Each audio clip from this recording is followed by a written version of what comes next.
Bobby Orr at 40 years old. How do you see the man at that time of his life? I can't honestly answer that. I really don't know what I'll be doing at 40 or maybe a little later. I hope I'm laying in the sun somewhere, just getting a good tan. But I couldn't really answer it. I enjoy playing, enjoy the game. As long as I enjoy the game, I'll continue to play. Talking about hockey for a little bit, here it is, a little less than 3 hours before game time, and you're the first player here. And when we've covered the Bruins in other games, you've also been the very first in the dressing room. How come you come in so early? What? Oh, I don't sleep very well the day of an afternoon of a game, so instead of laying around and walking around the apartment or the hotel, I enjoy coming in early. I play gym with the trainer, equipment, so there's lots you can do, and I don't know, I like to come in, and this is my way of getting ready, where other players might go to a movie or sleep right an hour and a half before game time, but that's not my way. But other guys do those things. But my thing is to come in early and try to get ready for the game.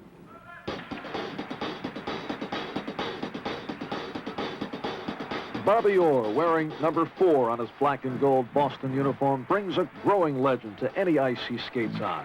Tonight, he and the Bruins face the New York Rangers at Madison Square Garden, and the superb young defenseman knows, as he does before every game, that he's expected to perform a miracle or two. The Rangers have been victims of Bobby Orr miracles many, many times before, and by now they just shake their heads like everyone else around the league at the things he can do in a hockey game and concentrate on trying to win, just as though they weren't playing against the man already acknowledged as probably the finest, most talented player ever to strap on skates. Orr does things no one else has ever done before, and he constantly improves on the things that have been done before. He has won more individual player awards than anyone in history, and at 27 years old, he is destined to have the name Bobby Orr appear more times in the record books than the name John Smith appears in phone books.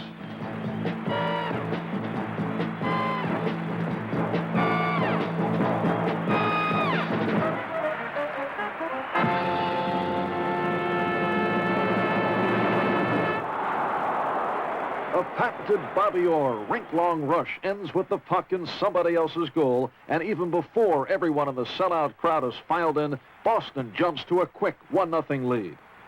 Last year's Stanley Cup, we were showing some of the films to Harry Sin, your general manager, and he said that Bobby Orr, he said he made at least 30 moves in that series that no one could make. I mean, and he still constantly amazes me.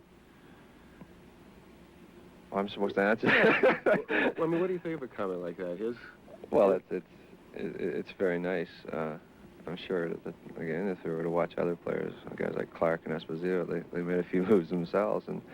And Harry Sinnen, who is our managing director, and my contract comes up next year. I hope he remembers those 30 moves. No, kidding aside, it's very nice. I just don't know what to say when someone makes a comment like that, but. It's very nice, and the moves I made, I hope I can keep making them for his organization. Okay, let's go back to the last game. 1-0 Philadelphia, 2 minutes, 20 seconds remaining in the game. Bobby Clark going in against Gilbert, and I came up behind him and may have hooked him or tripped him, whatever you want to say. The referee, called a penalty on it, so I guess he thought I did.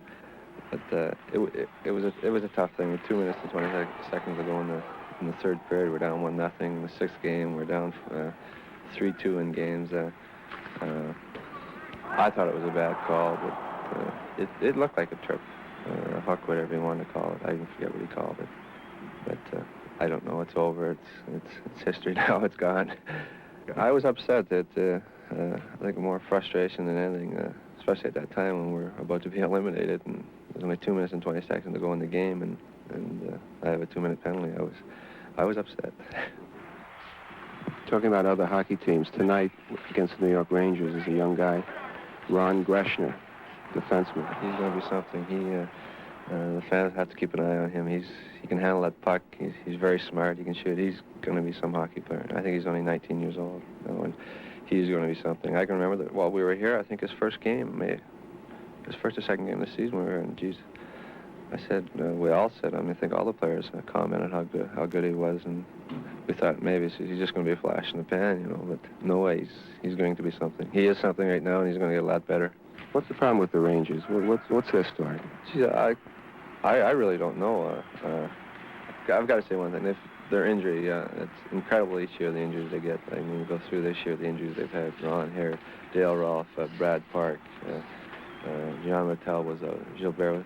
I mean, if you went through their injuries, it's incredible. And it seems to happen every year. I mean, every year in, year out, they have injuries like no other club has. But I don't know Toronto. I think they have a better club than it shows in the standings, a better club than they show in the Stanley Cup playoffs. I think they have a much better club, and I don't know what happens to them as long as they have those bad nights when they play the Bruins.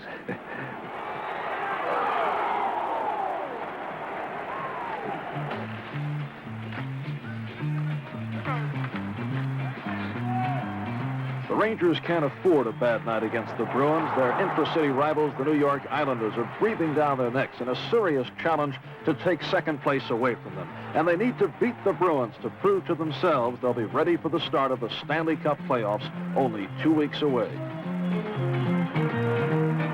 And before the first period ends, they get a positive indication when Steve Vickers steers in a low blast from Gilles Marat that brings the Rangers even and makes the score 1-1.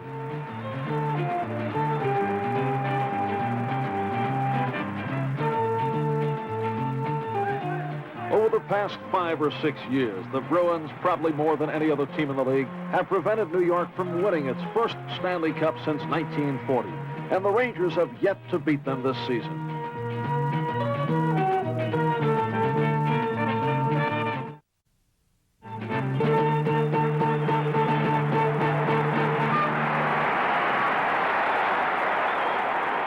So when they came out flying for the beginning of the second period and scored 15 seconds after it began, they knew they were finally beginning to put it all together. They've had to overcome the absence of 2 or 3 regulars in almost every game since last October, and their usually dependable defense has suffered as a record number of injuries has forced them into a series of constant changes, with rookies and younger players getting much more time on the ice than they normally would.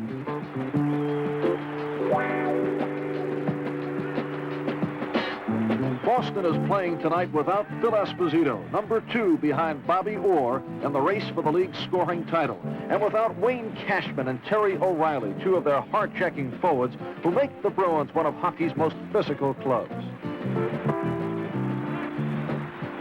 The puck flies from one end of the rink to the other as both teams match the game's fast tempo, skating hard and waiting for the other side to make a mistake, and being ready to score when they do.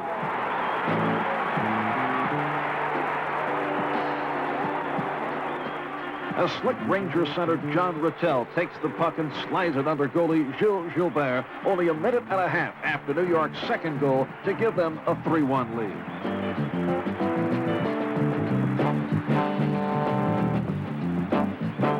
But 11 seconds later, the Bruins close the gap and trail by only 1 goal again as they work the puck in to set up Bobby Schmaltz for a clean shot at goalie Ed Jockerman from close in.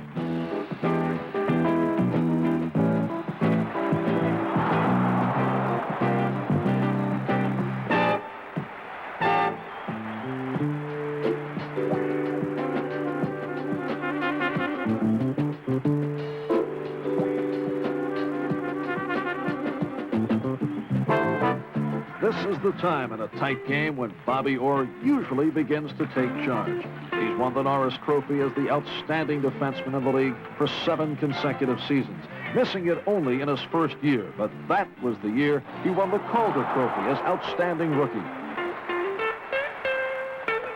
And he's such a total hockey player, he's also won the Ross Trophy for leading the league in scoring, the first defenseman ever to accomplish that.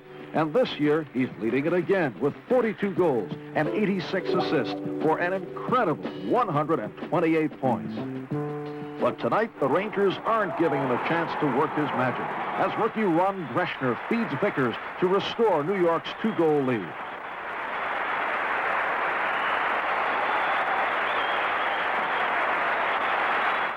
What about the concentration during the game, the actual action of the game? Well, once the game starts, I don't think you can do or say anything. Keep yourself involved. You're involved. Once the game starts, it's there. Once the game gets going, I mean, you're asking before, like, why I would do this or why this hockey player would do that. A lot of times, what we do depends on what the other guy's doing. Like, say, a goaltender on a breakaway. If I should have a breakaway on a goaltender, I don't really know what I'm going to do until I get there. And what I might do depends on what he's going to do, whether, if he goes down, I'm going to try and shoot it up over him, or if he leaves it an open side, like this, or if he comes way out, I may try to go by him and shove it under him or something like this. So most of the time, it depends on what the other guy is doing, and it depends on what you're going to do. And what am I saying now? Whatever that guy does. Whatever that guy. Are we going? Sure. Really, it's what the other guy does. I don't know what I'm saying. I really don't know. It's what the other guy does. You want to buy that book that I wrote? You mean you're just perfect? It's only what the other guy does. No, that's what I'm saying. It depends what the other guy does. He's going to make you do something. Like if he's in forechecking you, and there's no place you can go, so you're going to pass the puck. Or if you think you can skate fast enough to get by him, then you're going to do this. If he leaves you a little opening, you're going to try to go through it. So it depends on what the other guy's going to do.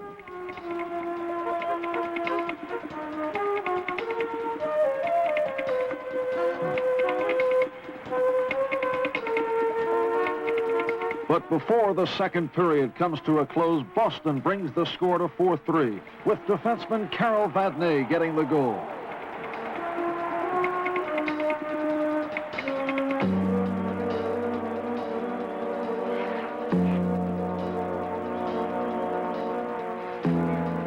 Then to 4-4 as Greg Shepard's 30th goal of the year beats Jockerman from 35 feet out.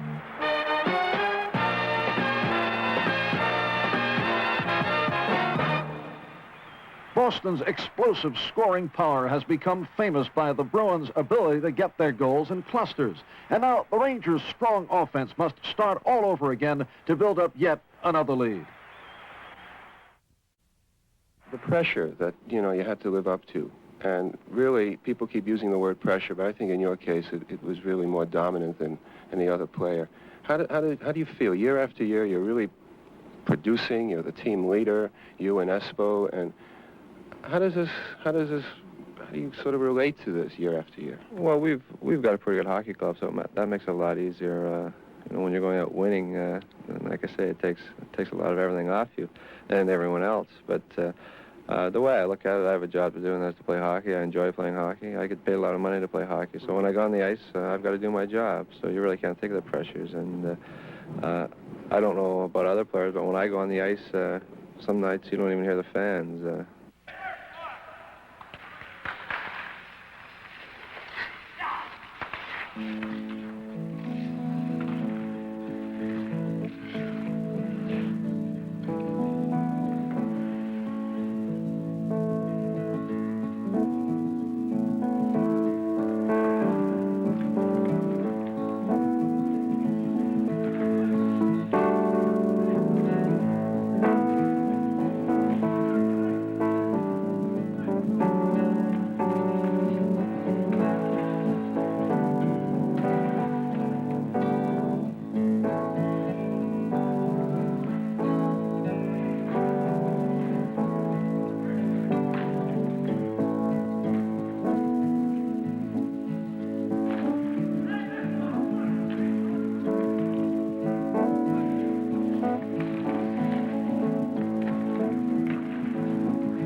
The Rangers open the third period with a rifle shot goal by Rod Gilbert that gives them a 5-4 lead and once again puts the pressure on Orr and the Bruins to catch up.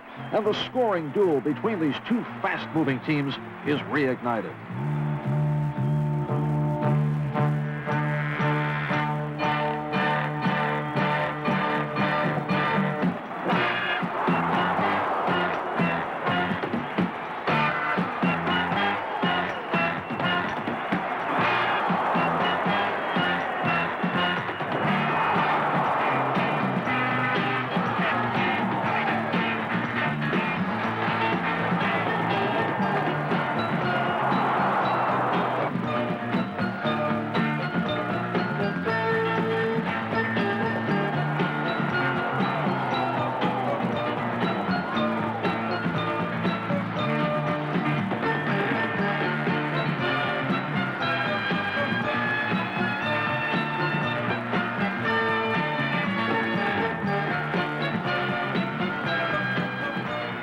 Boston's fifth goal has tied it up again, and now the pulsing energy of both teams reaches a driving pitch as the clock becomes the one uncontrollable factor that will inevitably come between one of these teams and victory.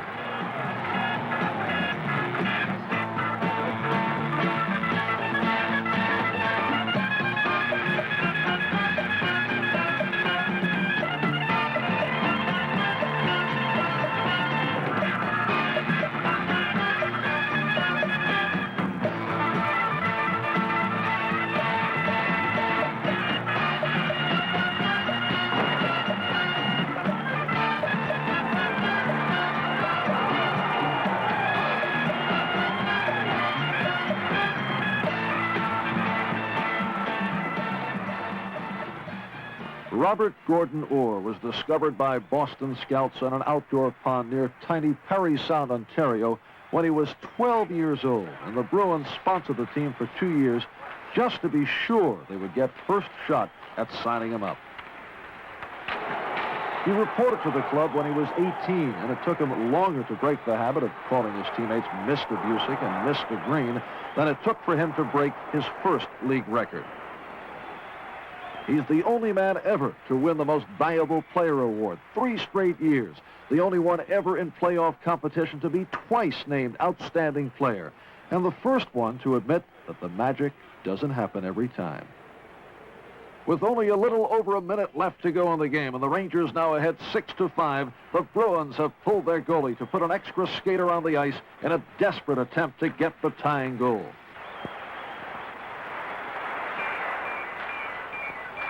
But the Rangers get control on their end, and Orr's ex-Bruin teammate Derek Sanderson skates up and fires the puck past him and into the empty net for the goal that ensures the win. Even in victory, Sanderson pays tribute to Bobby Orr. Bobby Orr is probably the most dedicated athlete I've ever met. He's phenomenal that way. He hates to lose with a passion. He gets depressed when the club's not going well, and he blames himself. I don't think I could function under the pressure that he has to handle all day in, day out. People, fans, press, winning, losing, scoring, the whole thing. He's probably one of the few players that in this high-paid bracket today that deserve every dime he gets.